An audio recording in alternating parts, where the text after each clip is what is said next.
This podcast is brought to you by Anchor. Anchor is a great way to have a podcast. All you simply have to do is download the app and you can get started from there. You don't even need any equipment. You can record straight from the app off your phone. You don't have to worry about trying to figure out which platform is best for you. Anchor will distribute to all platforms, including Spotify and Apple Music. So why don't you go download the app and get started on your podcast today? Get your voice out there.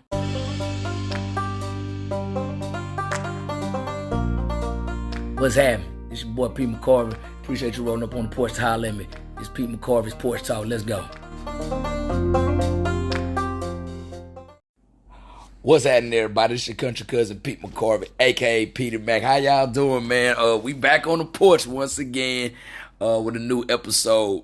Not too much has happened since I last checked in with y'all. One thing that did happen, it's been kind of gloomy and rainy up here in Washington State, so it gave me a lot of time to binge watch a lot of TV.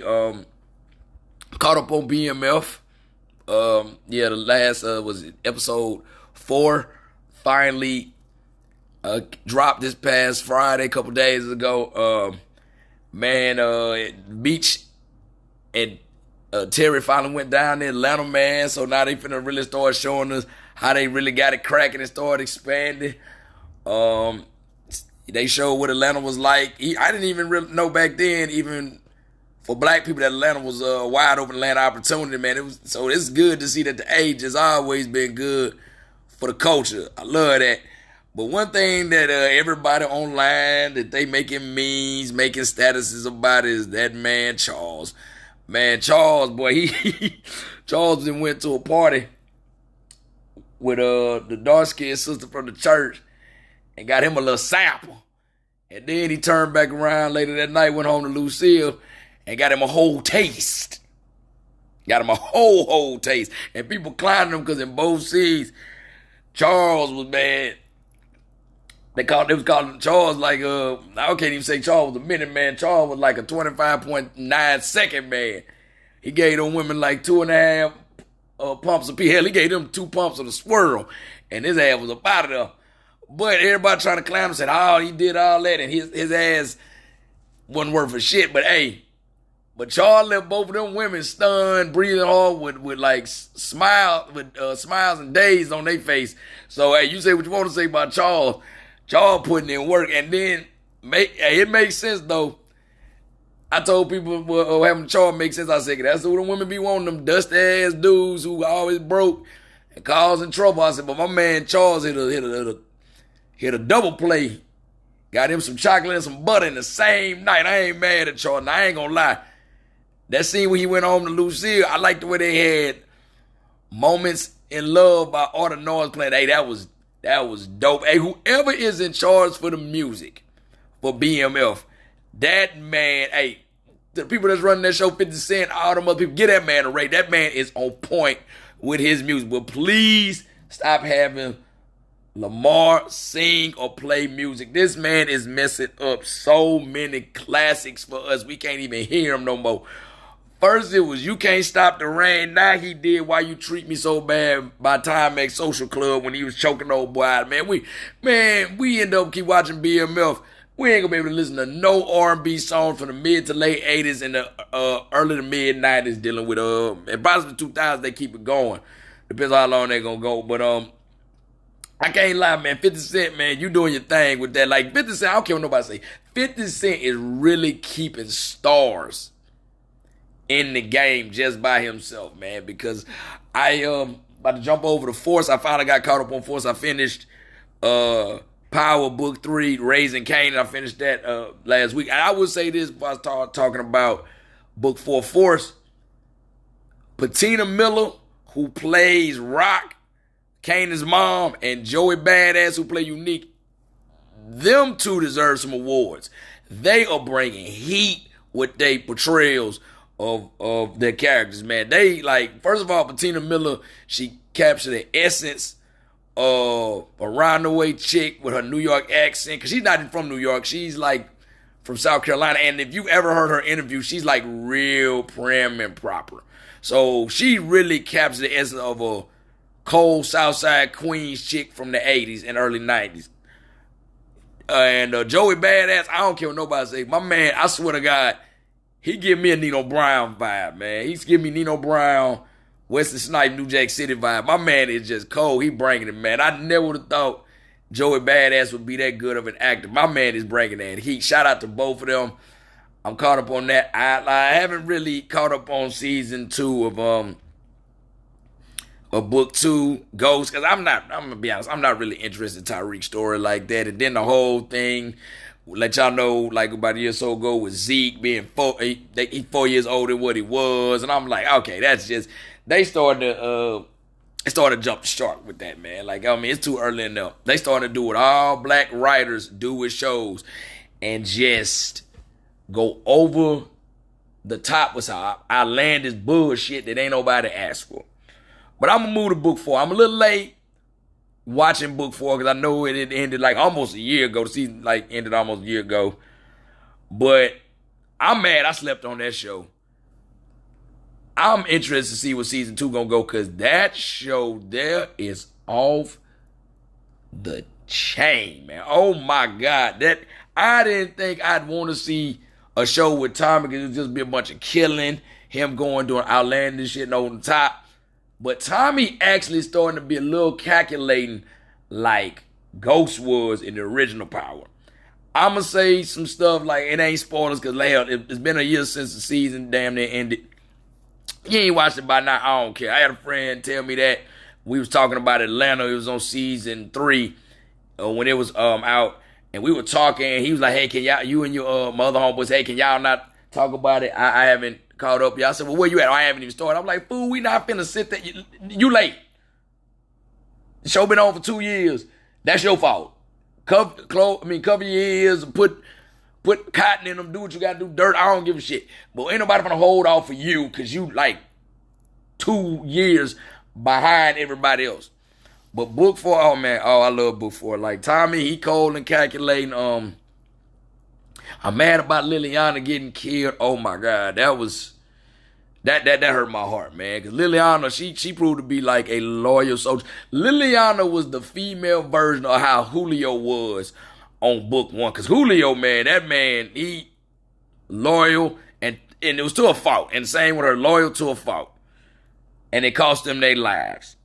But I didn't know this. I didn't know until Liliana was showing up, talking how to cook up dope in one of them. I didn't know Liliana was stacked that tough. Liliana had a body on her. Oh my God. And that is a thick Latina boy. Anybody know me? That is my kryptonite. Oh my God. If I was Chris Rock and New Jack, that would have been my crack. Boy, I've been having the American flag shirt on, that ugly looking crying face on. Just woof.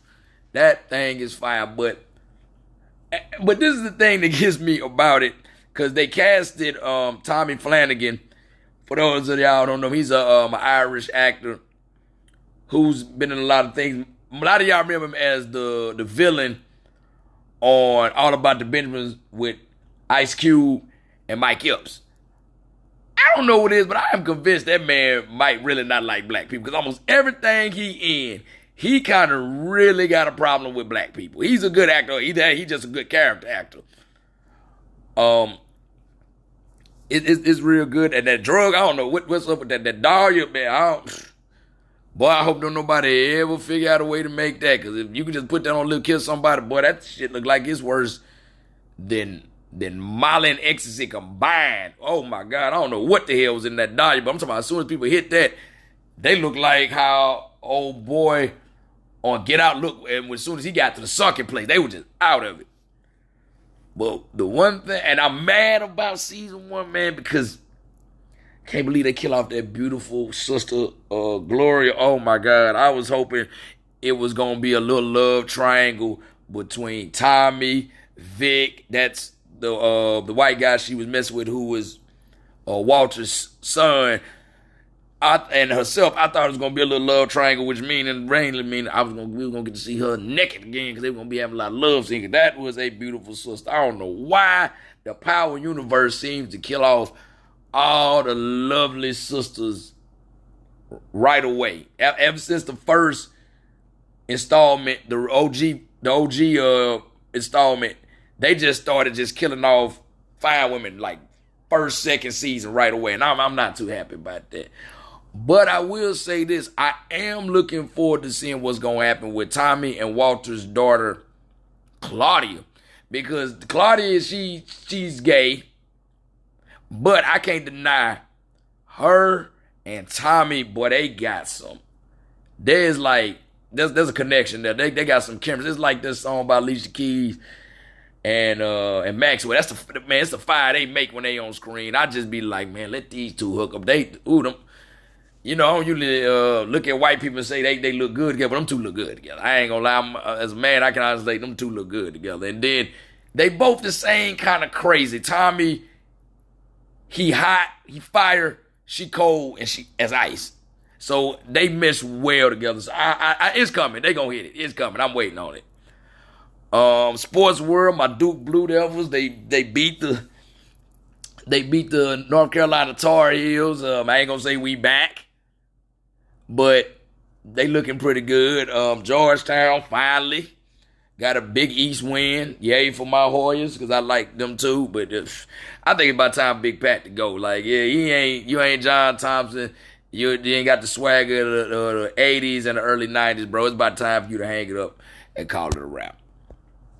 All right, so now I'm about to get into my episode for today. I've been pretty much going out consistently ever since I've been about 16 years old, you know, going to little teen clubs. Then I got older, was able to go to like regular clubs, and now I'm a little older. I go to bars and lounges. And ever since I've been like an adult going out, or just like in my circles, because, you know, I do comedy as well. And, you know, being in a fraternity and whatnot like that, and, you know, in the Navy and stuff, like, you meet a whole lot of people. I meet a whole different array of people from different walks of life, ethnic, social backgrounds, hell, even from some other countries. And it's a group of people, or should I say two groups of people, I'm really tired of really meeting, because they really started to get on my damn nerves. I mean, they getting on my nerves because it's like they pathetic and they low-key nerve-wracking. They just and annoying as hell. That is them old gangbangers / drug dealers and them old like strippers / hot girls. I'm really getting tired of them. They, to quote what the old people say when something really bothers you, the old Southern people say, they make my ass itch profusely. I cannot stand them. Like them old, I don't know what it is about me, because I always seem to meet them and all of them seem to want to tell me they pass and all that. I don't know what is it about me that makes OG drug this ass gangbangers think that I want to hear they street stories or they stories about them selling dope, and what makes them OG hot girls / strippers make me want to tell them about how they used to strip at this club and they was the hottest thing in the city and how they used to be a gangster boo, and I don't give a damn. I really don't care. I'm not intrigued. It don't interest me at all. And make me think, you know what I honestly want to do? I want to do this. I want to open, and I honestly might go back to school. And if I go back to school, I'm going to try to go get an MD, and I'm going to become a psychiatrist. And I'm only going to specialize in those people who used to be drug dealers / gangbangers, or that chick that used to be like real, like strippers are the baddest chicks in their city. Because they'll always come up and like nobody wants to hear about how much dope you sell, which 9 times out of 10 is probably a lie. You probably didn't advance no farther than selling a couple nicks, or you probably had 8 balls if you even got that. You probably did 8 balls, but you put on and you sitting there taking all them pictures of you and all that gold. You probably was sitting there driving a bucket and going back and laying at your mama house. And you chicks probably really wasn't even all the way that hot girl. You just stripped there, you had a decent body, and this dope boy bought you some shoes, some dresses, some purses, paid you rent a couple times just so he could sleep with you. You want the celebrity, street celebrity in your mind that they think they were. They want street celebrity in their mind they think they were. And cause I'm sitting there chilling, we could be having a conversation about nothing. The dudes that I always go through, yeah, man, I got put on with this hood back in 19 whoop the whoop, 80 whoop, 70 whoop, and I did this. I done seen dudes shot in their hair. I done smooth all this kind of dope, and I done did, I didn't spend time. I done went away for like this on this chart. Like, all right, bro, just what this got to do when I ask you about the Eagles' chances of beating the Chiefs in the Super Bowl? Nobody asked for none of this you giving me. And the thing is that they really think it make them look cool and think it's going to make them look real tough in my eye. I just be acting like I'm intrigued. I'm like, all right, as soon as he be quiet for a moment and give me an opportunity, I'm finna go either sneak away and try to get a drink that's back when I was drinking, or go see somebody else I want to talk to, or just I'm going to walk away and smoke. Same with them chicks who used to be, used to be the shit like they thought they was back in the day. Yeah, I don't know what make you think I want to know they used to strip over there at Sugar's. I'm just throwing a name out there. I mean, whatever it was, Foxy's and she's always Sugar's, Foxy's, Playpen. You know how they just, the average name of them strip clubs back in the day, or Chocolate City or whatever they used to name them spots at. I don't know what make you think that I want to hear about back when your body was a Coke bottle and not the old school 3 liters from the 90s. You know them old school, if y'all old enough, y'all remember them old school 3-liter Coca-Cola and Pepsi bottles that was 3 liters. They used to have a little black thing at the bottom of them. Y'all remember that? Now you built like that and you want to sit there and reminisce and take me down. Remember, like, I don't know what it is about my face that shows you that. I don't know, like I said, with the dudes when they tell me they stories, I don't know if they think, ooh, he gonna think I'm cool, he gonna think I'm tough and I'm gangster, and he gonna be like, oh, this man, he tough with it. I really don't. And I don't, ladies, I don't know if you really think, oh, this gonna turn him on, this gonna make him want to try to get at me, and this and the third, and make him sleep. Because honest to God, ladies, because I'm gonna be honest, especially with the ladies, I can tell you this for any woman out here who is a quote-unquote cougar, and I've used that quote-unquote because a lot of y'all ain't cougars. A lot of y'all are really pumas, and you don't know it. When you are telling a young cub that you interested in all that goofy shit, it's not turning us on. It really ain't.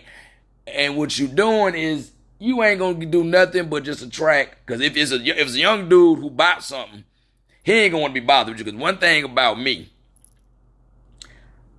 I like cougars who are 40-something years old or 50-something years old and know they're 40 or 50-something years old. Ain't nothing to me more pathetic than a 40-something or 50-something year old woman who don't realize that her time has passed. Oh, that is one of the most pathetic sights to see. And it just, I don't like it. I'm going to be honest, even a woman who is in her 40s and 50s, you can look like Angela Bassett and I still got her groove back. But if you're trying to act like you 20, if you 45, 55, want to act like you 25, that is a major turnoff to any young dude who's on his shit. You ain't gonna do nothing but get them little dusty ass dudes who always getting high all the time, always getting kicked out their baby mama house or kicked out their real mama house. And they just use you for place to stay and lay their head and you smash. That's all they want. They ain't gonna tribute nothing. They ain't gonna listen to nothing you try to tell them anything. Or if you are dealing with a dude who has his shit in order, that's younger, he just already threw you into the whole pile. That's what you are. I mean, you like a throwaway. I'm gonna bust you a few times. I'm gonna toss you in the gutter, and the next person can get you. We don't want to deal with none of that.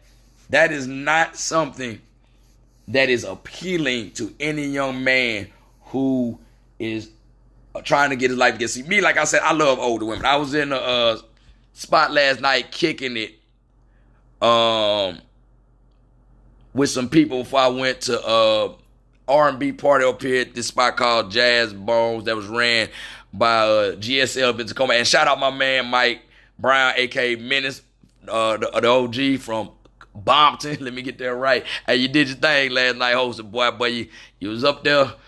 You was up there. You look like comfortable on that microphone. You look like you did that before, boy. That was a good look. So before that, I was at another spot chilling. I seen this older chick come in. Nah, I done seen her before. Don't look like she bought much, but she looked like if I had to describe it, she looked to me like, y'all remember on Boomerang when Eddie Murphy first saw Robin Givens for the first time. Picture that. But the chick is like about 20, maybe 25 years old. But she still look good. But I knew she ain't about shit because I done seen her before. And, I ain't seen her before. But so, and I told my friend I was with, I said, I ain't think I was going to get it because I've seen her a bunch of time, and I'm probably not her type. But I looked at my friend, I said, I want me some of that one right there. I said, I may not get it, but I want me some of that one right there. So my homegirl was like, oh, you like them cougars? And my homeboy who was with me straight up said, oh, hell yeah, that's his shit. So anybody know me know I love an older woman. I love an older woman. They don't play no games. Like that Lil Jon song featuring Trick Daddy and Fat Joe. They ain't come here to play no games. I already know their name. Bam, bam. I missed a couple of lines, but who cares? They about their business. They want what they want from you, and they in the win. They might cook for you a little something, give you words of encouragement, and send you on about your way. That's what I look for when I deal with an older woman. I don't want nobody who want to run out here, try to be Cardi B. Motherfucker, how you know Cardi B is? I'm trying to be Cardi B and folks on being Sheila E. How about that? Be Sheila E. I don't want Cardi B. I want Sheila E. And you want to try to talk real tough and still be like, I got all these youngins. Oh, I'm dripping. I'm rizzed up, and I don't want to hear that new slang and shit from you. I don't want you playing no Offset and none of that shit on the thing when I come over there. I want to hear some New Edition. When I come over your house, I want to hear some Rhyme and Reason by George Duke. Oh yeah, I'm old school with, sometimes love, there's no rhyme or no reason. I don't want to hear it's cool when they do it. It's a problem when I do it. First, no, I don't want to hear that when I'm riding with you. I want to be with you because you're older. And you know that you're older. I don't like, because think about me, a lot of people like me, I can't deal with no younger chicks. Like a few days ago, I was with some people, tried to be around some chicks about like 25 or some shit. I can't, man. They ain't got the mental capacity. They ain't got the mental capacity of a man. I can't even, man. I don't even think they got their brains the size of a gnat. They just can't. Oh my God. Just trying to talk to them is just, sheesh. Woo, Lord, fix it, Jesus. That's all I can say about that. And and then the young dudes in that generation, they different too. Like, I'm sitting there chilling. One of them came to me. He was like a little young ass dude, little cornball. Say, hey, man, he said, man, you all right? He said, man, you ain't been smiling or nothing like that. He said, you look like you on this. First of all, what is you looking at me for? You with your girl. What you worry about with how another man looking, fool? Like I said, these new dudes are different. So between them, I'm just in a paradox. I'm in a paradox right now because I'm too old to deal with them youngins, and I'm too young to deal with them ignorant old motherfuckers. I'm just like right here. It's almost like an ass backward version of the Three Little Bears. It's not just right though. Cause I'm not over here with this and that one's they too stupid. Oh, these were too ignorant. And I'm in the middle, but it ain't just right. It's just wrong. It's just, oh my God, it's just all the way just wrong. So I don't know what to do, y'all. I'm trying to thug it out the best I can, but it is tough. Do you hear me? TUFF, tough. Oh man, but yeah, that's enough for me talking about that. Matter of fact, I'm about to hop off the porch. It's getting a little late. I gotta go get me something to eat. Man, good kicking with y'all on this Sunday evening. Y'all can find me on Facebook, McCorvey, PETY, as in victory, EY. You can find me on Instagram, PDMac10, PETEYMAC10. Or you can find me on TikTok. Like I told y'all in the last episode, I had to redo my TikTok. My last one got banned, so I had to change it up. So that's not PDMac10. That's it's PDMac89. So the same way as I spell my Instagram, just put 89 at the end instead of the 10. About to get up out of here. Like I always say, before I end it, be cool, stay calm, and get paid. Peace.